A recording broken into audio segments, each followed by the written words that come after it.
Bir kun ertalab bezovta tushlardan uyg'ongan Grigoriy Samsa o'zini bir g'alati hasharotga aylanganini ko'radi.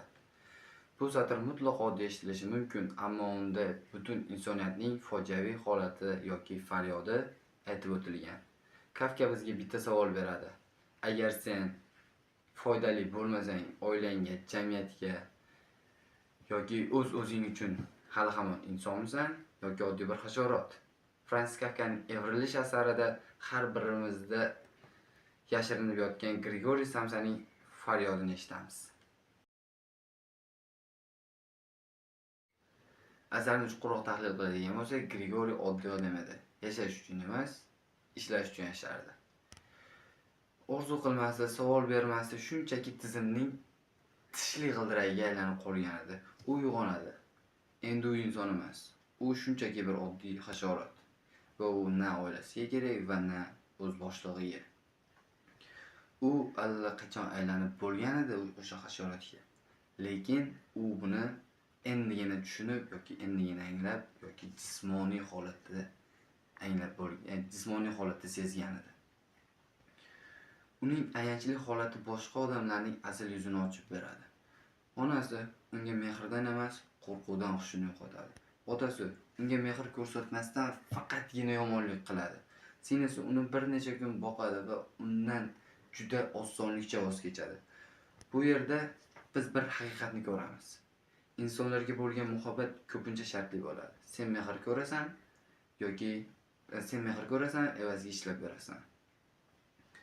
Grigoriy asta-sekin xonasiga chekindi. Jismoniy emas, ruhiy jihatdan juda kuchli travmalar olgan edi. U shunchaki o'zini yo'qotdi. Oxir-oqibat o'lim uni ozodligi bo'ldi.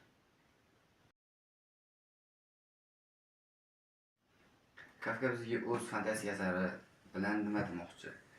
Kafka u hasharot obrazidan foydalanib inson qadrini yo'qotishini yoki yo'qolishini ifodalagan. Grigoriy hayotida eng katta jinoyatni sodir etdi. U foydasiz bo'lib qoldi. Bu yerda Kafka juda chuqur ijtimoiy va psixologik muammoni olib chiqdi. Insoniyat jamiyat ko'zida faqat foydali bo'lsagina seviladi yoki qadrlanadi. Biz har kuni o'zimizni o'zimizga isbotlashga harakat qilamiz. Men ishlayapman, demak men kerakman. Men foyda keltiryapman, demak men sevilishga loyiqman. Lekin bu ko'rinmas zanjir. Va bir kun kelib bu zanjir ich-ichimizdan ezib tashlaydi. Kafka o'z hayotida shaxsiy begonalikni boshdan kechirgan. U otasi bilan judayam yomon chiqishgan. U o'zini doimiy jamiyatga ortiqcha yuk sifatida ko'rgan. Shuning uchun evrilish faqat adabiy emas, shaxsiy faryod hamdir.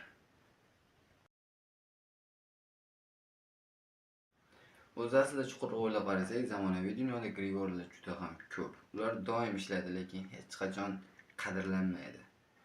Keling bir odamni tasavvur qilaylik.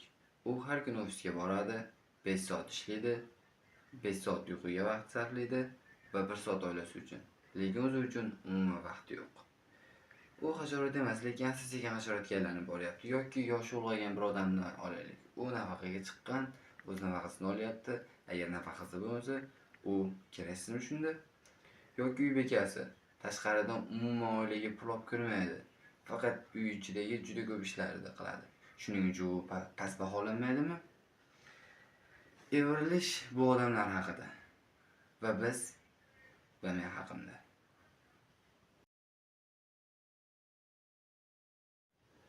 Video yakunida Kafka bizga qoldirgan savolni aytmoqchiman. Sen kim bo'lasan agar sening foydang qolmasa? Bu savol og'riqli, chunki bu savolga juda ko'p odamlar hali tayyor emas.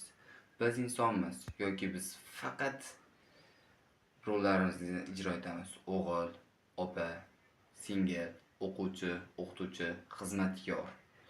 Agar hammasini olib qo'ysa-chi bizdan, biz kim bo'lamiz? Oddiy hasharot yoki hali ham inson? Kafka bizni bu savolga o'ylashga majbur qiladi. Va shuni aytamanki, bu savol bizdan da oldin aktual bo'lgan va hozirda ham aktualligini yo'qotmagan.